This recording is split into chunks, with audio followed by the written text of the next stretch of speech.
Sir, sa una po natin mga talakayan, tumanggap po ng unmodified opinion ang Office of the Vice President mula sa COA, Commission on Audit, sa kanilang 2023 financial statements. Iyan ay sa kabila ng ipinupukol na issue ng korupsyon ng mga kongresista laban kay VP Sara Duterte at sa OVP.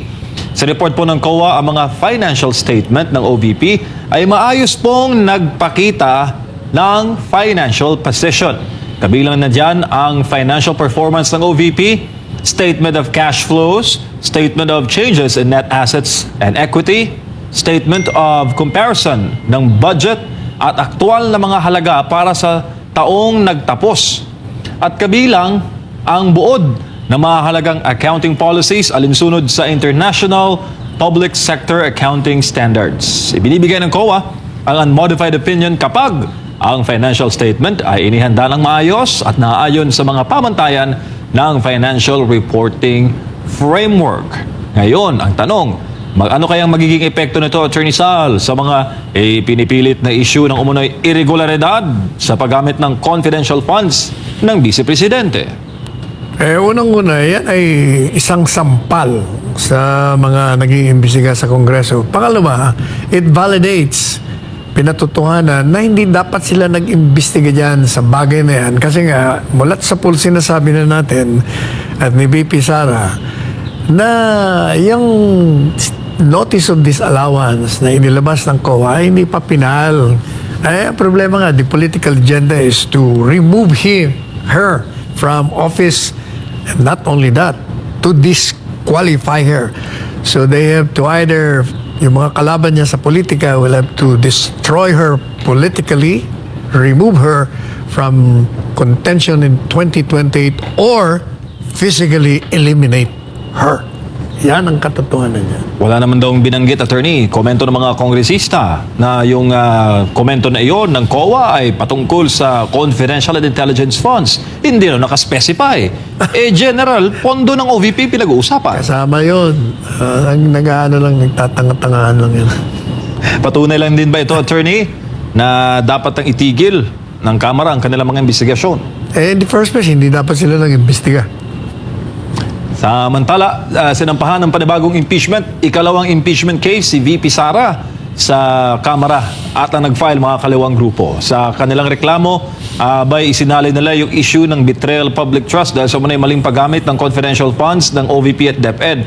Ano masasabi mo dyan, Attorney Sal, na para bang nagtaksil sa bayan ang Kamara dahil sa tila pagpayag nila na magamit bilang forum ng mga makakaliwang grupo? Hindi na tayo nagtataka dyan sa kaliwa. Talagang ever since naman, gusto nilang pabagsakin ng gobyerno.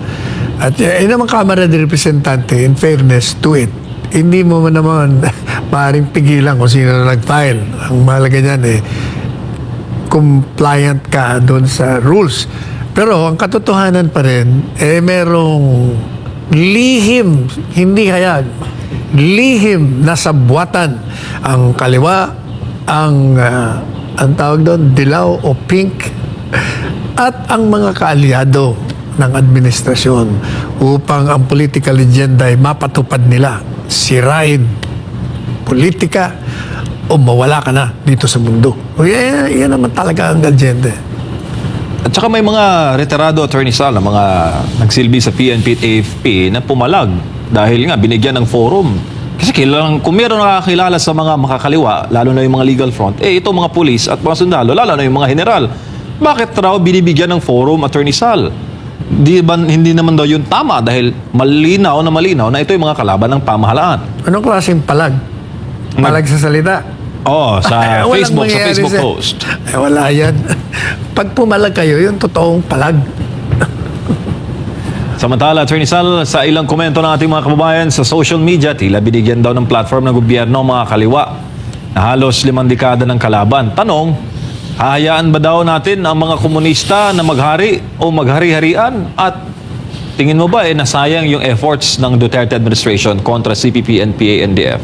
Kasi nga nagkikipagsabuatan nga ang mga kaalyado ng administrasyon. Ang target talaga nila ay si Inday Sara.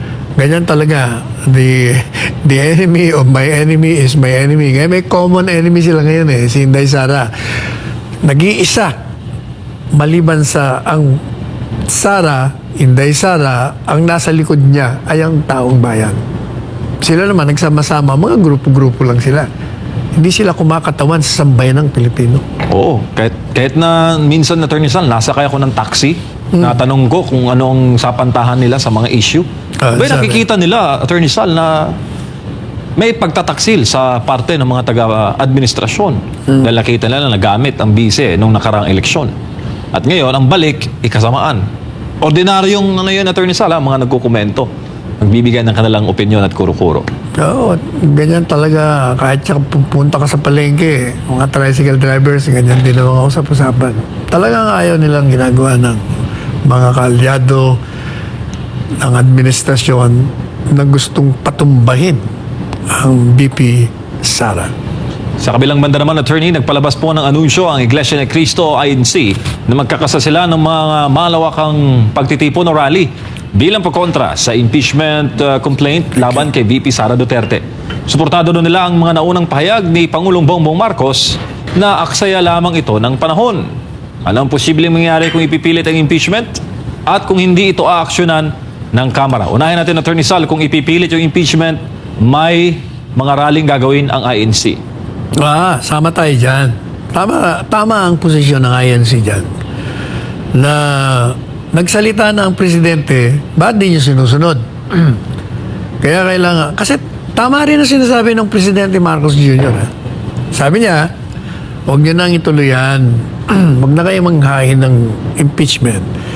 Kasi makaka-distract, makaka-istorbo lang yan sa ginagawa ninyo. Ang trabaho nyo magsulong ng mga batas. Pero kung impeachment, di lahat ng concentration nyo sa impeachment. Ang Senado, kasama dyan, sila maglilitis. Anong sabi ni Presidente Marcos Jr.?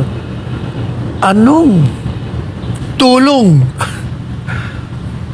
Anong benefit ang may bibigyan sa ordinaryong masa, tao? Wala. Huwag niya na ituloyan.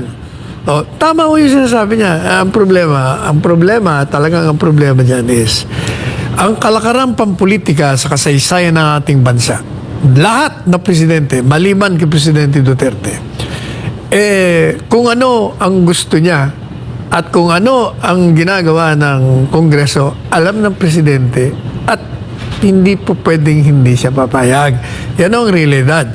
Kaya, dalawa ang iisipin mo kay Presidente Marcos Jr. sa kanyang pahayag. Either sincero siya, matapat siya at tama ang kanyang sinasabi, or siya'y inilalayo niya ang hinala na maring siya, kung hindi man nasa likod, ay pumapayag sa ginagawang kalapastanganan ng mga nandyan sa Kongreso.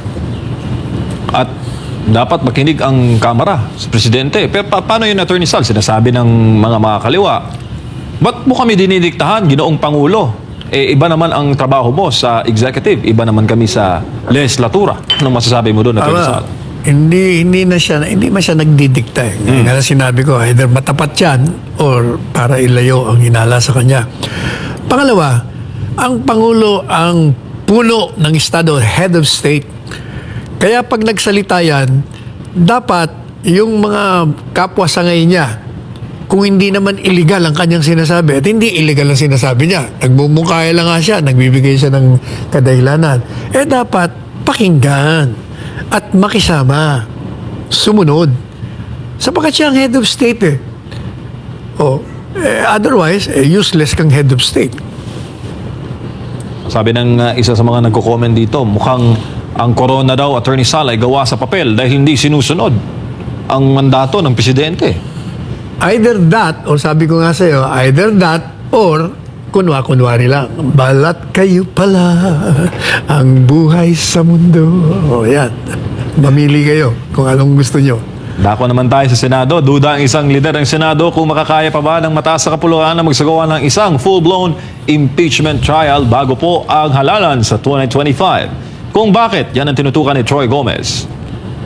Posibleng di nakakayanin ng Senado na magsagawa ng impeachment trial laban kay Vice President Sara Duterte bago ang halalan sa 2025. Ang kay Senate President Pro Tempore Jinggoy Estrada, alanganin itong isagawa batay sa legislative calendar ng Senado at Kamara de Representantes. Nakaschedule sa December 18 ang Christmas break ng dalawang kapulungan na magbabalik naman sa trabaho sa January 13. Ngunit muli na naman ito mag-break sa unang linggo ng Pebrero upang bigyan daan ang paghahanda ng mga kandidato sa nalalapit na halalan.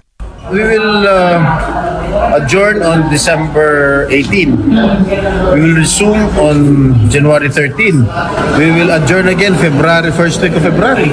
Hindi rin naniniwala si Senator Jinggoy na magsasagawa ng special session ang dalawang kapulungan sapagkat ang Pangulo ang nagpapatawag dito. Una na rin kasing nanawagan si Pangulong Bongbong Marcos sa Kamara na wag nang ituloy ang impeachment kay VP Sara. Kaugnay nito'y nilinaw naman ni Senator Jinggoy na susundin pa rin niya ang sinabi ni Senate President Chis Escudero na iwasan na magbigay ng komento dahil ang Senado ang tatayong korte at ang mga senador ang gaganap na hukom sa impeachment trial. Pero kanya namang binigyan diin na tutol siya sa impeachment ng sino mang opisyal ng gobyerno dahil hindi ito nakabubuti sa bansa. Matatandaan na ang ama ni Senador Jinggoy na si dating Pangulong Joseph Estrada ay sumalang din sa impeachment trial bago bumaba sa pwesto.